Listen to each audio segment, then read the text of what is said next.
টিয়া পাখির মাধ্যমে ভাগ্য পরীক্ষা করা শিরক, হাতের দাগ দেখে ভাগ্যের কথা বলা শিরক, রাত্রে ঘরের আবর্জনা ঝাড়ু দিয়ে বাইরে নিক্ষেপ করা যায় না, এই মন্তব্য শিরক। রাত্রে গাছের ফল পাড়া যায় না, এই ধারণা শিরক। রাত্রে মানুষকে বাকি দোকানের জিনিস বাকি বিক্রয় করা যায় না, দেওয়া যায় না, এই ধারণা শিরক। রাত্রে মানুষকে জিনিস কর্জ দেওয়া যায় না, এই ধারণা শিরক। সকালে সকালে দোকানের জিনিস বাকি বিক্রয় করা যায় না, এই ধারণা করা শিরক।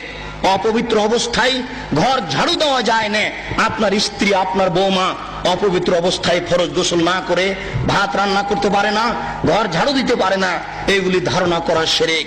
আপনার স্ত্রী আপনার বৌমা অপবিত্র অবস্থায় ফরজ গোসল না করে সব কিছু করতে পারে, ঘর ঝাড়ু দিতে পারে, ভাত রান্না করতে পারে, ভাতের পাতিল থেকে ভাত বের করতে পারে, মানুষকে খাবার দিতে পারে, পারে না নামাজ পড়তে, সালাত আদায় করতে, পারে না কোরআন তেলাওয়াত করতে, এ ব্যতীত যা কাজ আছে সবকিছু করতে পারে। দিনাজপুরের জনৈক হেডমাস্টার আমাকে বলছেন, আব্দুল রাজ্জাক সাহেব, একটা গোপন জিজ্ঞাসা আপনার কাছে করছি, মনে কিছু নিয়েন না। আমরা অপবিত্র অবস্থায় রাত্রে ঘুম থেকে উঠে বা বিছানা থেকে উঠে হাতে রুমাল জড়াই। হাতে রুমাল জড়ানোর পরে ওই যে দরজাতে যে খিল আছে, বন্ধ করা আছে খিল, ওটা বুঝেন কি?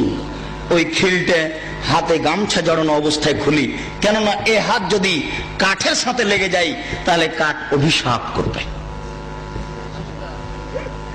একজন হেডমাস্টারের কি আকীদা! তারপরে বললেন, এই যে বাড়ির বাহির পর্যন্ত স্যান্ডেল পর্যন্ত চকি থেকে নিয়ে এখানে চটছালা বিছিয়ে রেখেছি, অপবিত্র অবস্থায় যদি পা মাটিতে রেখে দিই তাহলে মাটি অভিশাপ করবে, এই জন্য বিছান থেকে স্যান্ডেল পর্যন্ত চটছালা বিছিয়ে রেখেছি, চটছালার উপর দিয়ে গিয়ে স্যান্ডেল পরব।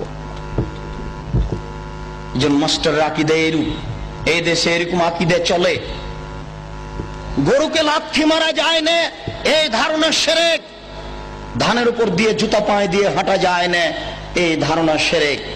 হাত থেকে গ্লাস পড়ে গেলে কুটুম্ব আসতে পারে, এই ধারণা শিরক।